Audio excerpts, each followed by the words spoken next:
আসসালামু আলাইকুম। আজকে হঠাৎ করেই কিছু কথা নিয়ে আসলাম আপনাদের সামনে। আমি এখানে টুকু ঘাটে বসে আছি সকালবেলা।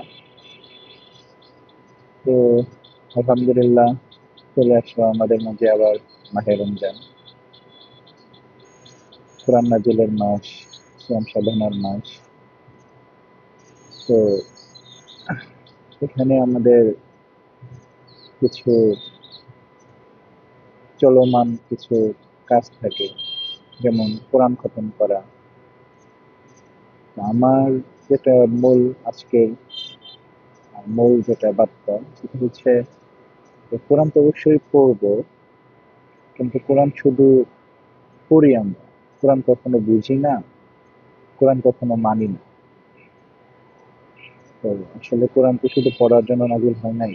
কোরআন তো আসলে আমাদের সমাজ, পারিবারিক জীবন, সামাজিক জীবন, ব্যক্তিগত জীবন, হ্যাঁ, বোঝানোর জন্য, মানার জন্য এসেছে, তাই না? তো আমরা আসলে কোরআন বেশিরভাগ মানুষই বুঝি না। মানে সাধারণ মানুষ তো দূর, অনেক শিক্ষিত মানুষও বুঝি না। তো কোরআন আরবিতে পড়া যেমন ভালো, তার চেয়ে বেশি ভালো কোরআন বোঝা, এবং সবচেয়ে ভালো হচ্ছে কোরআন মানা। কোরআনে যা হারাম করা হয়েছে তাই হারাম, কোরআনে যা হালাল করা হয়েছে তাই হালাল, কোরআনে যা খরচ করা হয়েছে তাই খরচ। এটা আগে মানা। যে কোরআনের বিধানগুলো মানে না, তো আসলে তাকে কিভাবে একজন ভালো মুসলিম বা খাঁটি মুসলিম বা মুসলিম বলা যায়?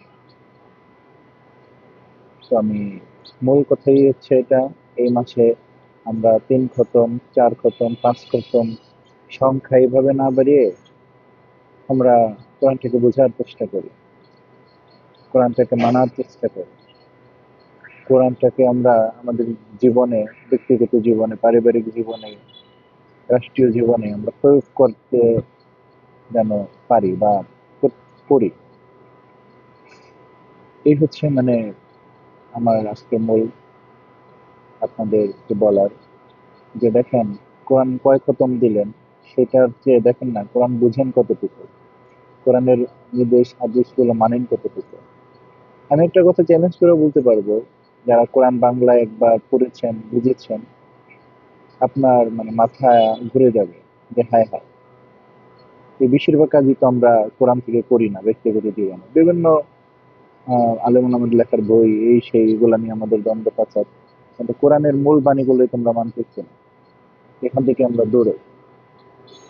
ভিডিওটা আমার এরকম ভালো লাগছে না, আমি হাত দিয়ে করছি।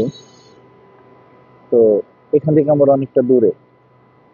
তো যার কারণে আমি সকলের কাছে অনুরোধ করব, আমাদের মুসলিম হিসেবে এটা সবচেয়ে মানে বড় কাজ, কোরআন বোঝা, কোরআন মানা। তো সকলের কাছে এটাই অনুরোধ করছি, দয়া করে এই রমজানে যেন আমরা শুধু কোরআন খতম না করে কোরআনটাকে বোঝার চেষ্টা করি, কোরআনটাকে মানার চেষ্টা করি। আরেকটি কথা, সূরা বাকারার 185 নম্বর আয়াতে বলা হয়েছে যে এই রমজান মাসে কোরআন নাযিল হয়েছে ফুরকান স্বরূপ। তো এই তোমরা যেন, মানে আয়াতের শেষে আবার বলা হয়েছে তোমরা যেন এই মাসে রোজা রাখো, তোমরা যেন শুকরিয়া আদায়কারী দলে অন্তর্ভুক্ত হয়। তো যেখানে শুকরিয়া আদায়কারী হচ্ছে, কোরআন নাযিল হয়েছে, এটা শুকরিয়া। এই সিয়াম সাধনা করছি, এটা কোরআনের একটা শুকরিয়া যে আল্লাহ এই মাসে কোরআন নাযিল করে। তো কোরআনটা কত গুরুত্বপূর্ণ, আমরা সে কোরআন থেকে আজকে যোজন যোজন ধরে আহ, মানে কিছু ইসলামটা ধ্বংসকারী আলেমদুপি কিছু মানুষের কারণে, আমাদের নিজের অক্ষমতার কারণে আটকাতানের চক্রান্ত তো আছে। তো এটাই বলবো, দয়া করে আসলে আমরা কোরআনের কাছে ফিরি, কোরআনের আদেশ নিষেধ গুলো বুঝি এবং মানার চেষ্টা করি। ধন্যবাদ। আহ, যদি ভালো লেগে থাকে লাইক করুন, কমেন্ট করুন, শেয়ার করুন। ভালো থাকবেন। আল্লাহ যেন সকলেরকে আল্লাহ ভালো রাখেন, সকলকে সম্পূর্ণ সবগুলো রোজা রাখার তৌফিক দেন। সকলকে এই শুভেচ্ছা ভালোবাসা জানিয়ে শেষ করছি।